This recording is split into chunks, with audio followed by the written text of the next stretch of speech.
Well, hello everybody. Welcome back to the home build.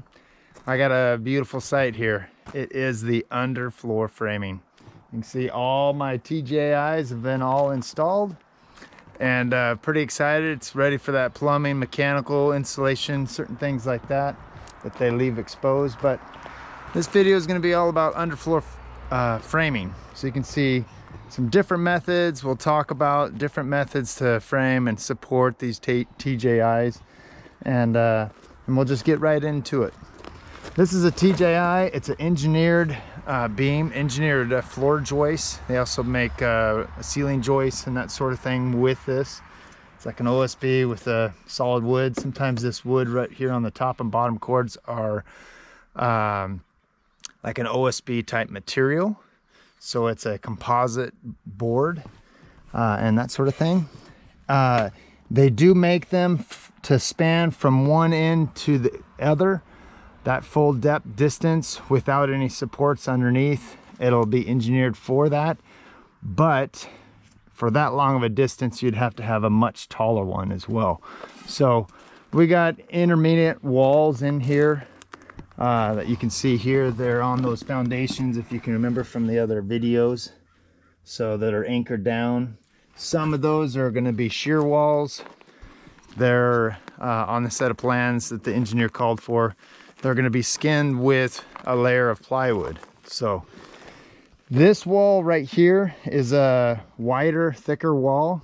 It's due to that it's going to be a bearing wall. It's going to help support the second floor. This area over here is a single level. From this half, that direction is 2 floors. So it's going to have a bearing exterior wall. Also, that wider bit is a great spot for these TJIs to be spliced, to butt in together. Okay, since plywood's going to be glued and screwed on top, you don't have to have any strapping or anything like that. These TJIs also call for an 1 3/4 bearing, so it has to bear a minimum of 1 3/4. So we got the wider. This is a 2x6 pony wall, that sort of thing's what that called. That one will get skinned with plywood. This one over here is only a 2x4 wall, just because it doesn't need it. So that's that. It has to have this blocking, helps keep it from twisting, turning, and that sort of thing. As weight is pressed down on it, TJIs and joists themselves like to roll. So that's what this blocking is going to help prevent from happening. Okay. There's a minimum amount of cutouts and designed in certain spots. As you can see, this cutout for this plumbing here, they're only allowed in certain spots, certain sizes. So you got to refer back to those specifications that come with your TJIs for those locations. You can't cut into the top cord, you can't cut into the bottom. That's where a lot of that strength comes from, and that sort of thing. So make sure you pay attention to that. On the ends, there's several different methods for supporting the ends of your joists. Here we have a ledger and nailed on to a 2x4, pressure treated. Anything against concrete, it's got to be pressure treated. It's pinned to the concrete, and this allows that 1 3/4 bearing capacity. The other thing is they got a little bit of tar paper in between the concrete and the end. There has to be that little bit of space, gap, for moisture and that sort of thing. That's what that's doing, so it doesn't rot back or sweat back onto the joist. This area here will eventually get cut out because I got a vent right there. So you can see that there's direct bearing.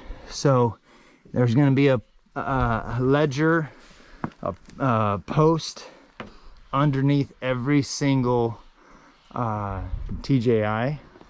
So, and the spacing, if you're wondering what the spacing is, the spacing's 19 5/16. So if you look at your tape measure, You pull it out, there's going to be a diamond on your Stanley or your Fat Max, your certain types of tape measures will have a little diamond right at that 19 5/16.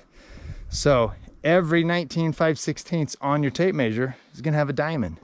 That's what this is here. So your 16 on center is going to be bold and red, 2 foot. Well, it's 2 foot, but that's just another spacing that the engineer calls out that I can have for these TJIs. So let's see, we got a post in here in our underfloor framing. It's a 6x6.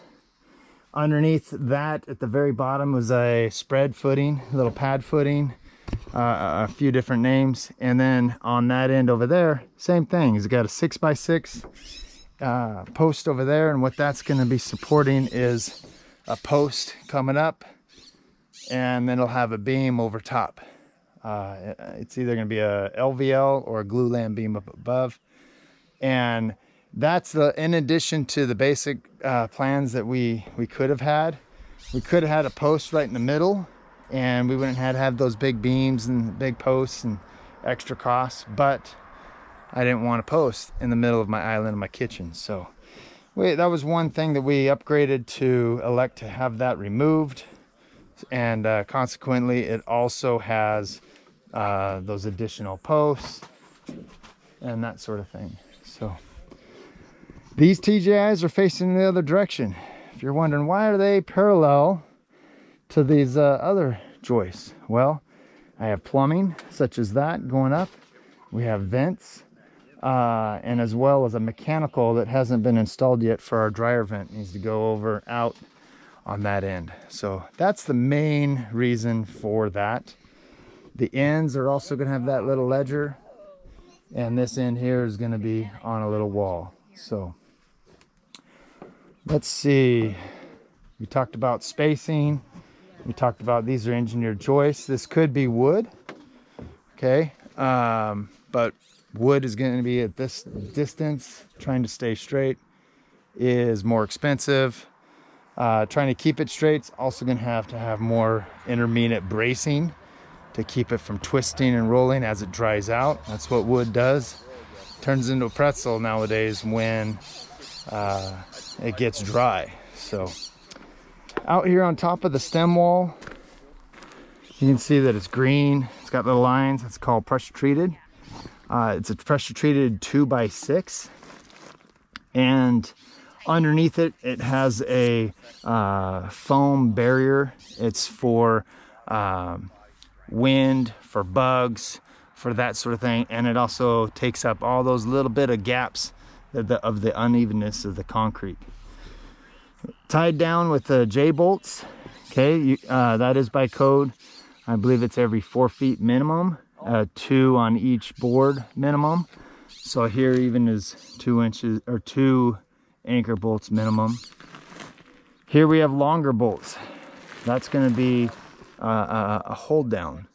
So there's going to be a bracket that's going to fasten to your studs, and it anchors that stud, that wall, down to the foundation, not relying just on this board here. As we'll talk about later, when we talk about walls, the sheathing is going to run on by and nailed into that sill plate. That's what this is called, a sill plate, to help keep it from, basically when the wind is uplifting on your house, the earthquakes that might have isn't going to be moving your walls and separating your walls from your foundation and that sort of thing. So another type of method for hanging the ends of these joists right here, instead of doing this method here, which is what was called floor in the plans, they could have had a wider board, a wider sill plate out to the end, and a steel bracket that goes around and holds that end up. So there's several reasons that could play into fact whether or not you use those ties, those hangers, those steel hangers, or something like this. It might be cost, it might be availability. Some things you can get, and some things are harder to get, or a longer lead item. So I'm not going to say whether or not that was the case here, This is one that was drawn on the set of plans, and that's basically what the framer interpreted. Okay, they did mention that they could have hangers as well, but looking at the set of plans, that's kind of the interpretation of what the engineer calls for. So also, this method here is probably my favorite method now, is I have a nice flat surface going straight across. If I had a hanger that wraps over top of that with some nails, it's going to cause your sheathing that goes over top of this to hump up just a little bit right where that hanger is. So that eliminates that and creates a more flat floor and frankly a better connection between the two.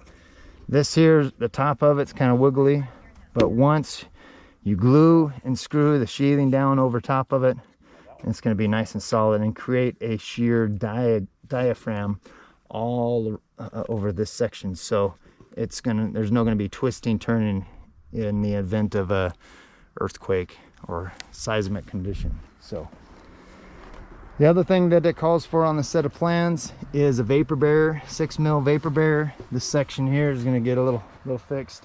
They still have to run that vapor barrier 12 inches up the sides of the stem wall. It has to be lapped a minimum of 12 inches. So that still has to be done. And then it'll be inspection. And this will be a partial inspection because they don't have the sheathing right here installed yet.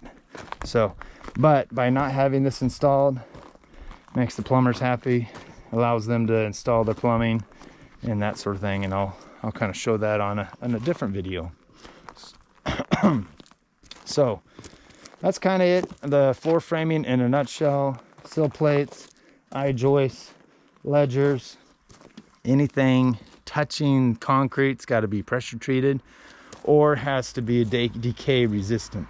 It could be cedar or redwood, but that type of wood tends to be more expensive. So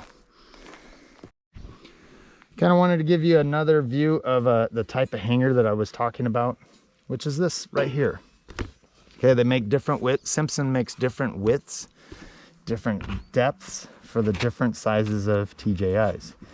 This particular one would go slip underneath here like this, and it clips in place with those little ears right there, and it'll be flush on top, nailed to your sill plate. Or this particular one where they're going to end up using it, they haven't started yet, is an access, a crawl access to be able to get underneath here to do any work later, insulate, just basically access.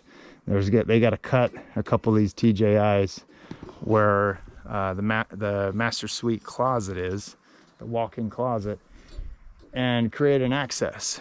And in order to do that, they're going to have to cut in a TJI, put in a header, which this would be supporting a header, and then also these would be butt into those headers. So kind of creates that, and you might be able to see that in another video. So that's about it until next time. So hopefully you enjoyed this section of the underfloor framing, and I'll see you next time on the home build.